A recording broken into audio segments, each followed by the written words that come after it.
Selamat datang di channel YouTube Surya Abdi Prahmana _PBS.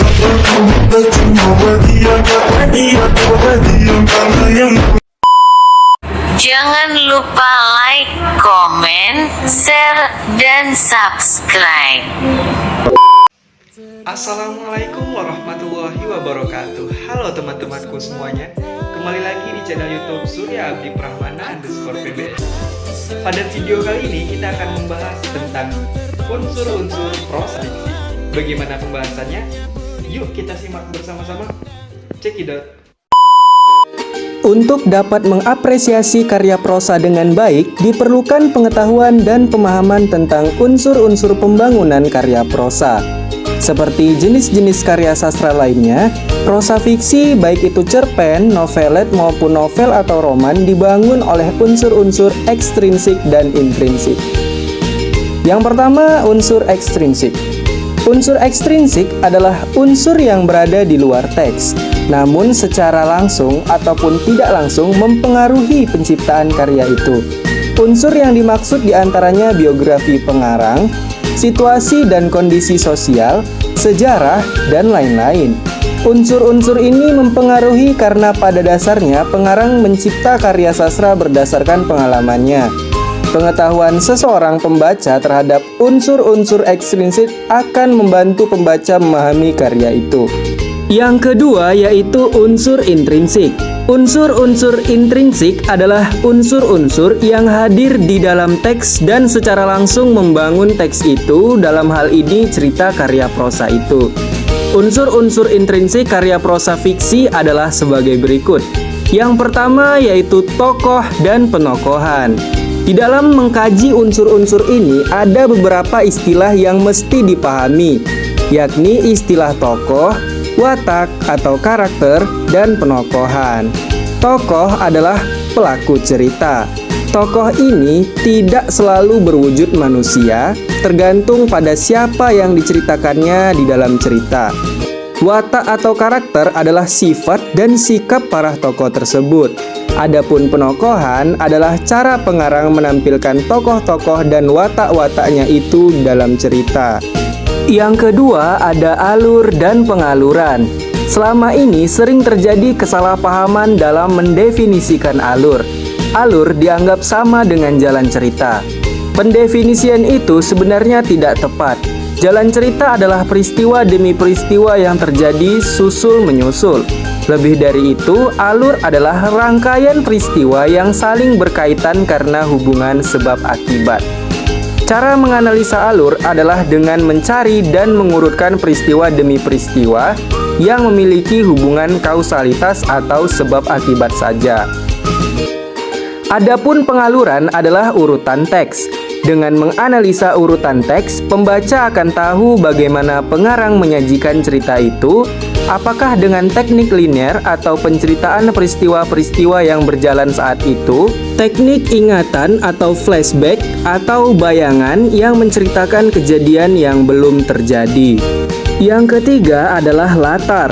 Menurut Abrams, tahun 1981 halaman 175, latar adalah tempat, hubungan waktu, dan lingkungan sosial tempat terjadinya peristiwa-peristiwa yang diceritakan. Latar dalam cerita dapat diklasifikasikan menjadi: yang pertama yaitu latar tempat, yaitu latar yang merupakan lokasi tempat terjadinya peristiwa cerita, baik itu nama kota, jalan, gedung, rumah, dan lain-lain.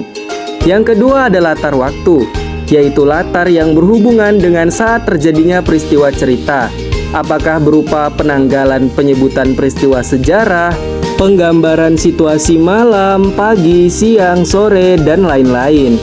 Dan yang terakhir atau yang ketiga ada latar sosial, yaitu keadaan yang berupa adat istiadat, budaya, nilai-nilai atau norma, dan sejenisnya yang ada di tempat peristiwa cerita. Yang keempat adalah gaya bahasa atau style. Dalam menyampaikan cerita, setiap pengarang ingin ceritanya punya daya sentuh dan efek yang kuat bagi pembaca. Oleh karena sarana karya prosa adalah bahasa, maka bahasa ini akan diolah semaksimal mungkin oleh pengarang dengan memaksimalkan gaya bahasa sebaik mungkin. Gaya bahasa atau style adalah cara mengungkapkan bahasa seorang pengarang untuk mencapai efek estetis dan kekuatan daya ungkap. Untuk mencapai hal tersebut, pengarang memberdayakan unsur-unsur style tersebut, yaitu dengan diksi atau pemilihan kata, pencitraan atau penggambaran sesuatu yang seolah-olah dapat diindera pembaca, majas, dan gaya retoris. Maksud dari unsur-unsur style tersebut adalah sebagai berikut. Yang pertama yaitu diksi. Dalam penggunaan unsur diksi, pengarang melakukan pemilihan kata atau diksi. Kata-kata betul-betul dipilih agar sesuai dengan apa yang ingin diungkapkan dan ekspresi yang ingin dihasilkan. Kata-kata yang dipilih bisa dari kosakata sehari-hari atau formal, dari bahasa Indonesia atau bahasa lain, yaitu bahasa daerah, bahasa asing, dan lain-lain. Bermakna denotasi atau memiliki arti lugas yang sebenarnya atau arti kamus, ataupun konotasi atau memiliki arti tambahan, yakni arti yang ditimbulkan oleh asosiasi-asosiasi gambaran, ingatan, dan perasaan dari kata tersebut. Yang kedua yaitu citra atau imaji. Citra atau imaji adalah kata atau susunan kata-kata yang dapat memperjelas atau memperkonkret apa yang dinyatakan pengarang sehingga apa yang digambarkan itu dapat ditangkap oleh panca indera kita.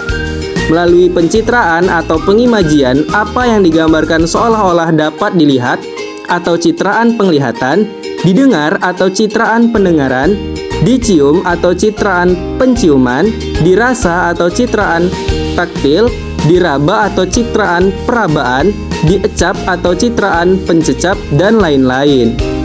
Selanjutnya atau yang ketiga yaitu gaya bahasa. Menurut Nugiantoro tahun 1995 halaman 277, gaya bahasa adalah teknik pemilihan ungkapan kebahasaan yang dirasa dapat mewakili sesuatu yang akan diungkapkan dan efek yang diharapkan. Teknik pemilihan ungkapan ini dapat dilakukan dengan dua cara, yakni dengan permajasan dan gaya retoris. Unsur intrinsik yang kelima yaitu penceritaan. Penceritaan atau sering disebut juga sudut pandang atau point of view, yakni dilihat dari sudut mana pengarang atau narator bercerita. Terbagi menjadi dua yaitu pencerita intern dan pencerita ekstern. Pencerita intern adalah penceritaan yang hadir di dalam teks sebagai tokoh. Cirinya adalah dengan memakai kata ganti aku. Pencerita ekstern bersifat sebaliknya. Ia tidak hadir dalam teks atau berada di luar teks dan menyebut tokoh-tokoh dengan kata ganti orang ketiga atau menyebut nama. Unsur intrinsik yang terakhir adalah tema. Tema adalah ide atau gagasan yang ingin disampaikan pengarang dalam ceritanya. Tema ini akan diketahui setelah seluruh unsur prosa fiksi itu dikaji. Dalam menerapkan unsur-unsur tersebut pada saat mengapresiasi karya prosa, seseorang mengapresiasi tentu saja tidak sekedar menganalisis dan memecahnya per bagian. Tetapi, setiap unsur itu harus dilihat kepaduannya dengan unsur lain. Apakah unsur itu saling mendukung dan memperkuat dalam menyampaikan tema cerita atau sebaliknya. Baiklah teman-teman, itulah tadi pembahasan kita mengenai unsur-unsur prosa fiksi. Semoga dapat menambah wawasan dan ilmu pengetahuan kita terutama di bidang sastra. Terima kasih bagi teman-teman yang sudah menonton video ini dan sampai jumpa di video-video saya selanjutnya. Tentunya di channel YouTube Surya Abdi Prahmana _PBSI. Wassalamualaikum warahmatullahi wabarakatuh. Dadah.